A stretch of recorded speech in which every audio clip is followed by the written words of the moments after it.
Desde tiempos inmemorables he sido un lugar sagrado, cuna de agua y de ahuehuetes que han cobijado a las cabezas partícipes de la construcción de este México que cuido desde las alturas. Las paredes, corredores, jardines y laderas que me sostienen se han cubierto de voces nacionales y extranjeras que de poco en poco me han formado y para siempre han dejado su huella entre mis piedras, prehispánicas, coloniales, imperiales, todas mexicanas.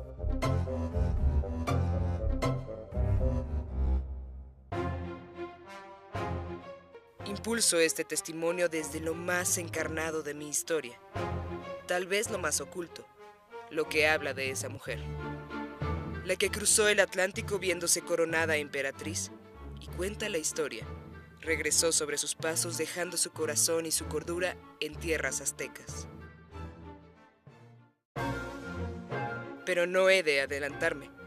Antes de la llegada de la pareja europea, tenía yo ya una historia, de momentos atroz, pero siempre y definitivamente meritoria de mi embalaje. En la época independiente quedé en sincero y descarado abandono, tal vez en castigo por haber albergado las cabezas virreinales, hasta 1833, que volvieron a retumbar pasos marciales cuando se me destinó como colegio militar. Fue entonces cuando se construyó la torre de vigilancia, un punto clave y emblemático de mi coraza. Pareciera por lo sólido de mi estructura que mi fin último debería recaer en lo marcial.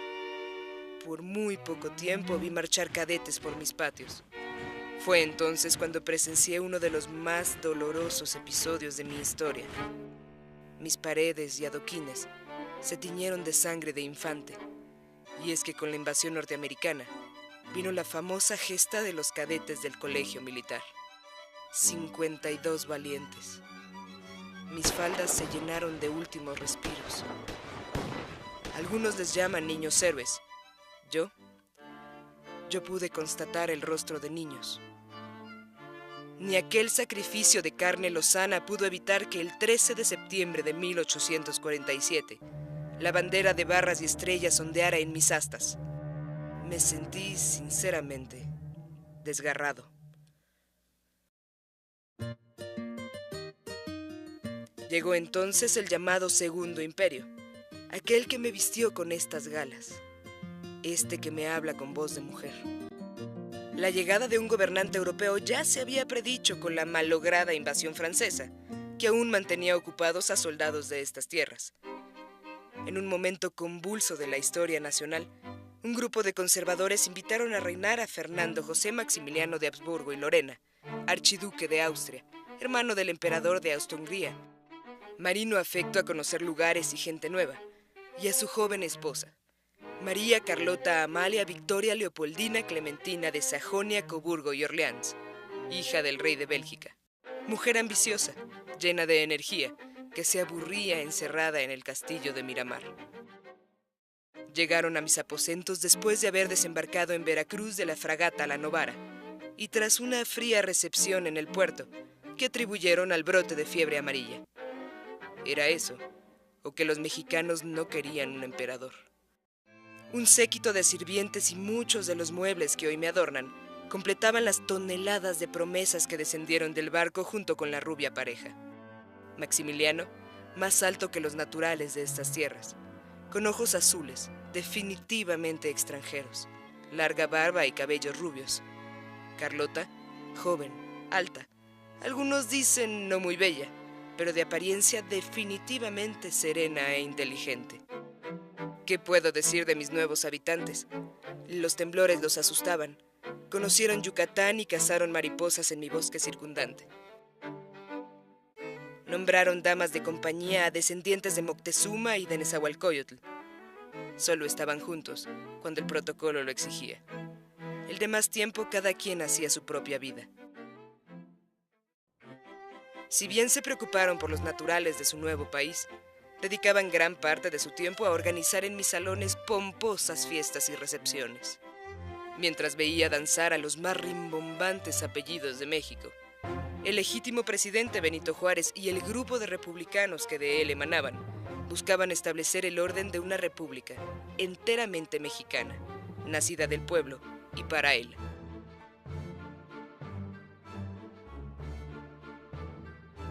Maximiliano parecía avenir su pronta salida, y a falta de un heredero, se dice que en su despacho ofreció 3 veces el principado.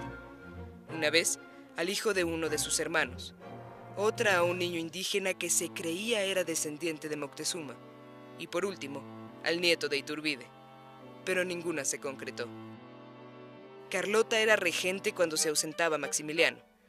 Dicen, y aquí me atrevo a concordar, que cuando Carlota ocupaba la regencia, era cuando de verdad estos príncipes invitados tenían intención de gobernar. Una mujer que había nacido para altos destinos, loan hasta la fecha muchos de los que la conocieron. Para mí, mi señora, a momentos, y con cariño la recuerdo, aunque siempre solo una invitada. Contrario a lo que se piensa, 1000 noches la vi pasear con sus zampones vestidos, tratando de deshilar el difícil encordado social de su nuevo país.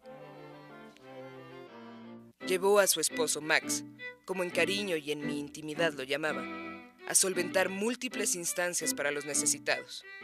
Incluso, lucharon juntos por establecer como obligatoria la educación primaria. Y por todo esto y a título ganado, se le comenzó a conocer como Mamá Carlota. 3 años. Tan solo 3 años fui casa imperial. Tan solo ese tiempo me llené de calesas doradas, muebles de los más augustos y finos regalos monárquicos, bienes que quedaron para uso de mis posteriores habitantes, o simplemente como tristes testigos de algo que hoy que recojo mi mirada hacia atrás, parece que nunca fue. Un cuento de príncipes y castillos en una tierra que no les pertenecía.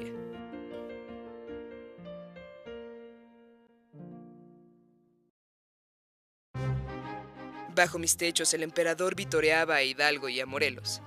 Declaró la libertad de culto y mandó lejos a los generales conservadores para dar vuelo a sus ideas liberales.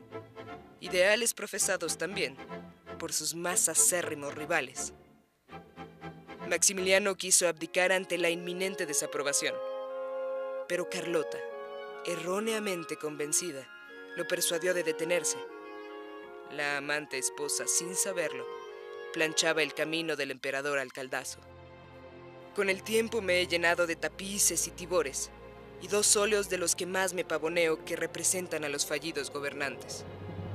Se cuenta aún entre suspiros que estos se pintaron ya en ausencia de Carlota, quien me había dejado para ir a Europa a buscar apoyo. Max se quedó aquí, inerte, posando para el artista. Carlota no logró ninguna ayuda. Maximiliano se dedicó a continuar con los protocolos, entre vajillas de porcelana y juegos de platería. Terminó el imperio. Triunfó el chinaco sobre el austriaco. Yo, como todos, esperaba el ajuste de cuentas. Se pidió clemencia para los príncipes. Se les negó. Nada impidió que desde el Palacio de Gobierno de San Luis Potosí, el presidente Juárez mantuviera firme la clara ruta para el restablecimiento del país. Cuentan que en el Cerro de las Campanas se cumplió el veredicto un 19 de junio de 1867.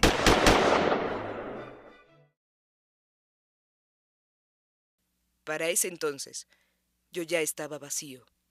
En mi símil, el castillo de Bouchot, quedó Carlota. A los 26 años había perdido un imperio, un marido y la razón. Mexicano me confieso porque cada uno de los momentos de mi historia me ha forjado. Los buenos, los malos, los dignos e indignos, y aquellos que parece que escaparan voluntariamente de la memoria de este valle de Anáhuac. Engendrada la República restaurada, quedó en mí nada más que el recuerdo y suspiro de un imperio que no debió ser.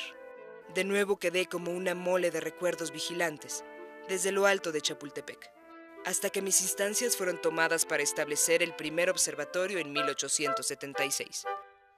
Labor a la que no dediqué más que unos cuantos años, hasta 1882, cuando el presidente Manuel González decidió restablecerme como residencia oficial y albergar a los mandatarios emanados del verdadero y legítimo voto popular. Caminó por mis escaleras incluso don Porfirio, a quien luego condenaría la historia y la revolución. Me habitaron entonces Francisco I. Madero, Venustiano Carranza, Álvaro Obregón, Plutarco Elías Calles, Emilio Portes Gil, Pascual Ortiz Rubio y Abelardo Rodríguez. Hasta que el presidente Lázaro Cárdenas decidió abocarme a labores de remembranza y me ungió como Museo Nacional de Historia. Desde entonces albergo recuerdos, muebles, óleos y objetos del día a día de los que me habitaron. Incluso guardo entre mis paredes la legendaria silla presidencial donde alguna vez se sentó Francisco Villa. Cuna de agua y de ahuehuetes, observo paciente desde el Cerro del Chapulín el legado que ha pintado el rostro de mi México. Escucho su voz susurrando entre los árboles los 1000 capítulos que he visto pasar ante mis ojos. Piedras pintadas de historia, prehispánicas, coloniales, imperiales, revolucionarias y actuales, todas mexicanas, todas de Chapultepec.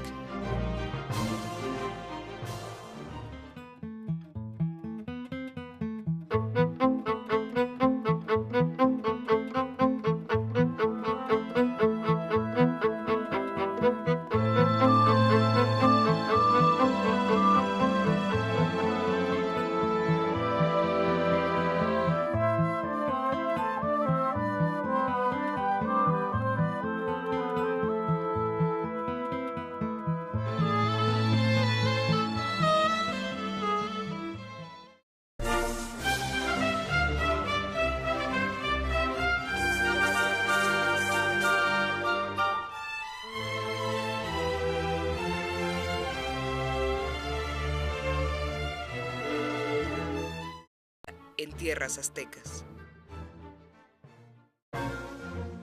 Pero no he de adelantarme. Antes de la llegada de la pareja europea, tenía yo ya una historia.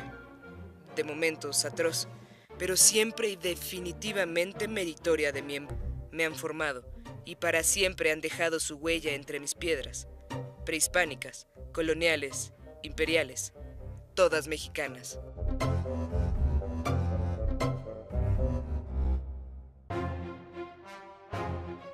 Impulso este testimonio desde lo más encarnado de mi historia, tal vez lo más oculto, lo que habla de esa mujer, la que cruzó el Atlántico viéndose coronada emperatriz y cuenta la historia. Regresó sobre sus pasos dejando su corazón y su cordura.